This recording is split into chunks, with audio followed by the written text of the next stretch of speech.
樹木環繞，環境清幽。呢度係屯門山景村，村入邊有呢一間樂善堂梁王惠芳紀念學校。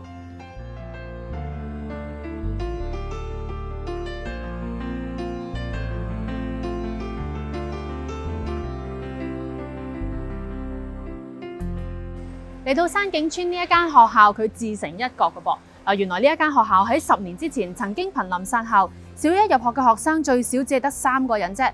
到底佢係點樣扭轉乾坤，到今日收滿晒學生呢？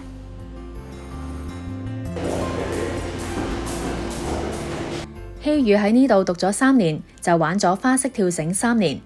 學校特別栽培佢，仲有老師1對1訓練。因為1年班嘅時候有呢個跳繩嘅課外活動，媽咪就叫我去嘗試，所以我就參加咗，玩耐咗就中意。啱啱覺唔覺得佢辛唔辛苦啊？辛苦㗎，所有嘢都要辛苦先會成功㗎嘛。其實對於佢自己嚟講，我覺得就係訓練咗嗰個耐性同埋恆心。因為疫情期間變咗停咗一啲嘅課外活動，咁佢自己都堅持每個星期都去跟教練跳繩。學校必修嘅啟發潛能課程，1年級會發展體育，學下跳繩、籃球，甚至係魔術。之後可以按潛能同興趣去發展。2、3年級分別係視藝同音樂智能，例如有立體模型、音樂劇等等。級級都有唔同嘢學，又可以寓興趣於學習，學習中得到樂趣。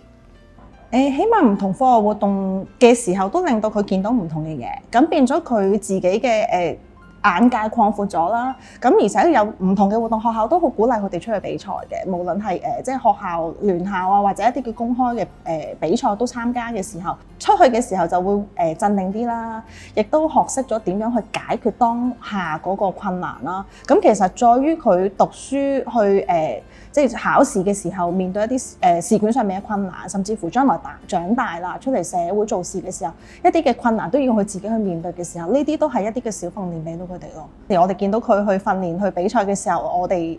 即係開心嘅唔係佢攞唔攞到獎，而係佢完成咗嗰個嘅挑戰。係啦，正如考試一樣，我哋開心嘅唔係佢攞唔攞到第1名，而係佢盡咗力去完成咗佢試卷。希宇中意跳繩，亦都好中意返學，最中意就係上英文堂。出年佢升讀精英班，可以話係動靜皆宜。校長許敏詩話，學校近年發展學生唔同嘅興趣同潛能，同時亦都越嚟越多畢業生升讀英文中學。學校嚟緊會進一步加強學生嘅英文課程，成為半英小，等學生將來更加容易銜接英文中學。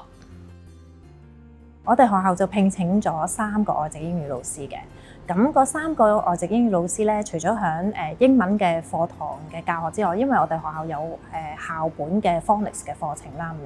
咁樣，咁佢亦都會帶我哋一啲小朋友咧進行一啲課外活動嘅。咁一個星期英文堂好坦白講，每一日都有嘅，但係唔多啦。並且佢可能係唔得咁生活化。咁但係如果小朋友透過玩裏邊去學習語言咧，其實我覺得呢個係非常之重要，同埋非常之容易去學到啊。係啊，咁所以透過同外籍英語老師去溝通，佢又玩緊嘅時候咧，呢個亦都係我哋良校嘅教小朋友嗰個方針。喺嚟緊嗰個課堂嘅調整係點樣樣啊？可唔可以分享下？因為我哋近呢幾年咧都發展我哋嘅校本英文課程，而我哋嘅小朋友咧都觀察到佢哋咧，其實喺英語即係學習嘅能力上邊咧係強咗好多啊！咁所以咧，我哋觀察到咧，除咗精英班嗰20幾個小朋友之外咧，其餘嘅小朋友咧有一啲咧嘅英文能力好強嘅，而佢又入唔到去精英班喎。咁我哋就由嚟緊開始啦，就會有一班咧就相對地咧係喺4年班裏邊咧英文比較強嘅，我哋就埋一齊，佢哋數學同埋常識咧，我哋將會係即係有一啲專有一啲名詞，係啦，就會係用英文去寫翻俾佢哋，同埋教佢哋嘅。知道學校以前都試過一啲好艱難嘅情況啦，咁後尾咧就逐步咧係扭轉過嚟啦。其實學校做咗啲乜嘢嘢去加強或者去培訓小朋友，令到佢哋可以有所進步咧？